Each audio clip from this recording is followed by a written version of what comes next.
Olá, um bálsamo para a sua vida. Deus abençoe você, seja bem-vindo. Eu tenho uma palavra bem curtinha para que ela seja um bálsamo para a sua vida. Mas antes, vamos orar? Ora comigo. Senhor, Deus de Abraão, por favor, manifesta-te e traz sobre nós o poder do sangue do Cordeiro, o poder do sangue de Jesus, tanto deste lado quanto do outro lado da tela, cancelando toda a reivindicação das trevas, de tal forma que essa palavra tenha a legalidade de fluir e operar tanto desse lado da tela quanto do outro, e que a revelação do Senhor se manifeste poderosamente, trazendo a verdade de Deus de tal forma que ela seja um bálsamo para as nossas vidas. Em nome de Jesus, que o Espírito Santo energize essa palavra, trazendo vida para nós, no nome de Jesus. Amém. A palavra que eu trouxe para a gente, Isaías 64, versículos 1 a 3, e esse eu estou lendo na versão contemporânea de Almeida. Almeida Edição Contemporânea, a sigla dela é AEC.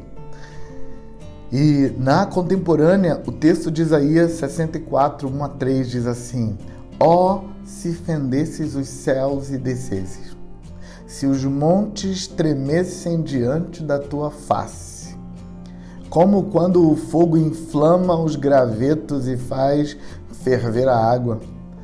Desce, Deus, para fazeres notório o teu nome aos teus adversários e fazer que as nações tremam na tua presença.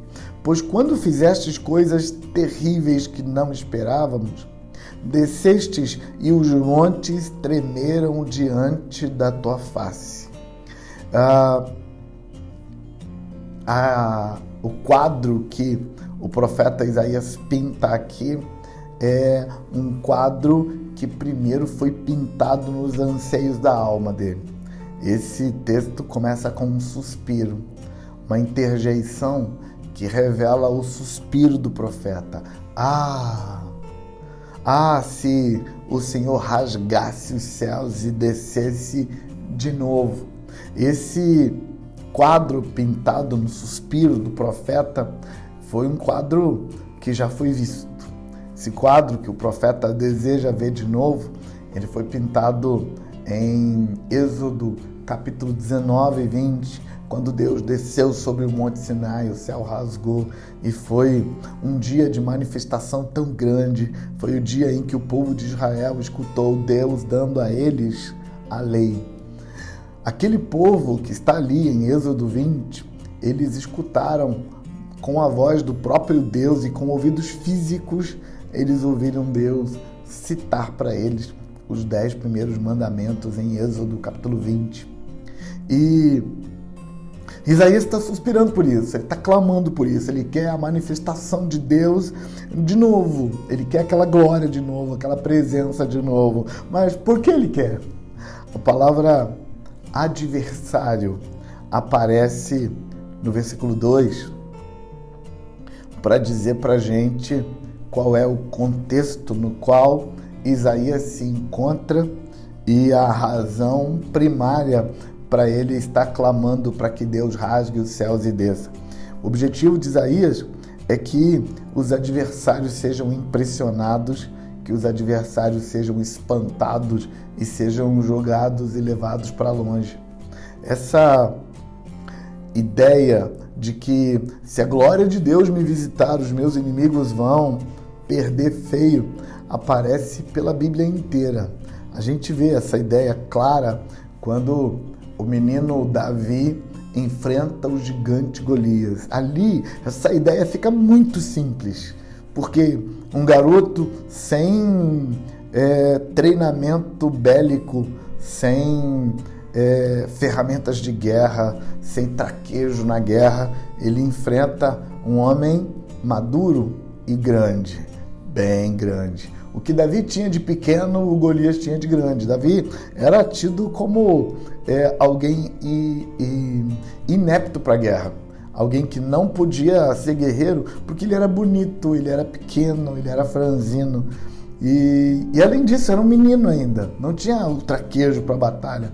O gigante tinha traquejo, estava acostumado a grandes batalhas, ele era um guerreiro treinado, era treinado em artes marciais, e além disso era enorme. Mas naquele dia, quem caiu foi o gigante, quem ficou de pé foi Davi. Foi Davi que subiu do vale carregando a cabeça do Golias.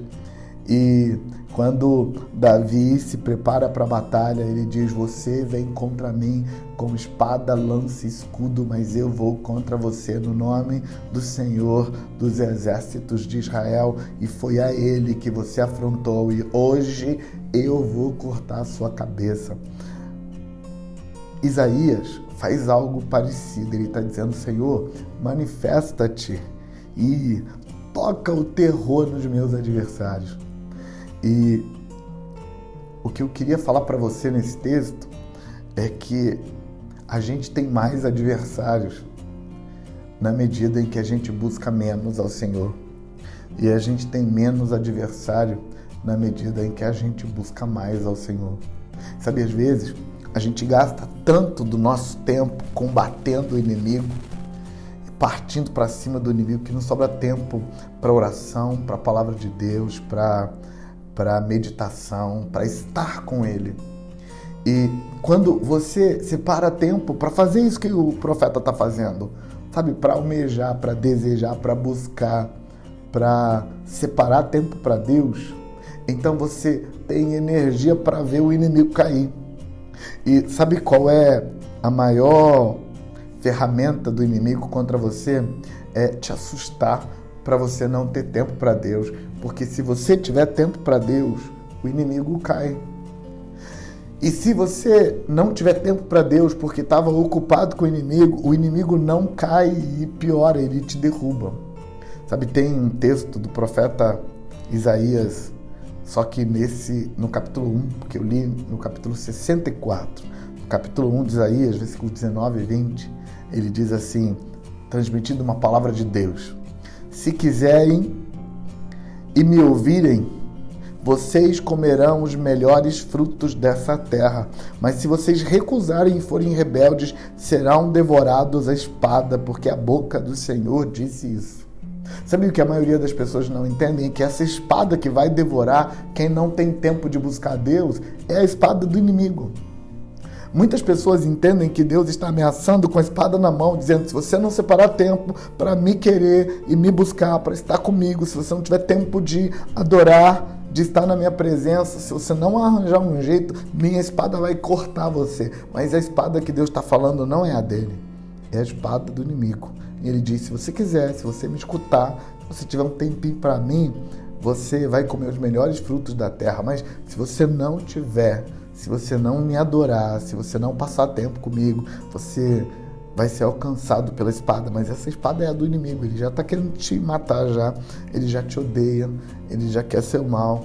E se você não andar comigo, ele vai te acertar. Isso que Isaías está dizendo quando ele diz: se o Senhor rasgasse o céu e descesse, se os montes tremessem mais uma vez, eu ia amar ver o inimigo tropeçar. Sabe, buscar a Deus é diretamente proporcional à queda do inimigo.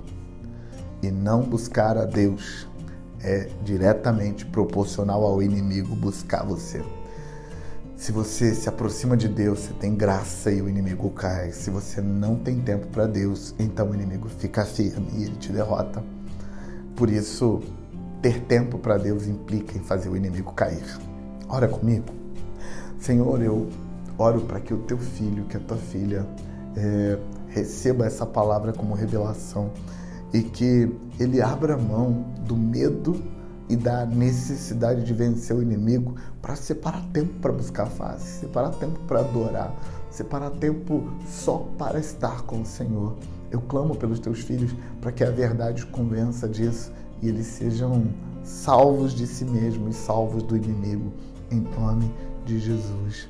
Amém. Deus abençoe você.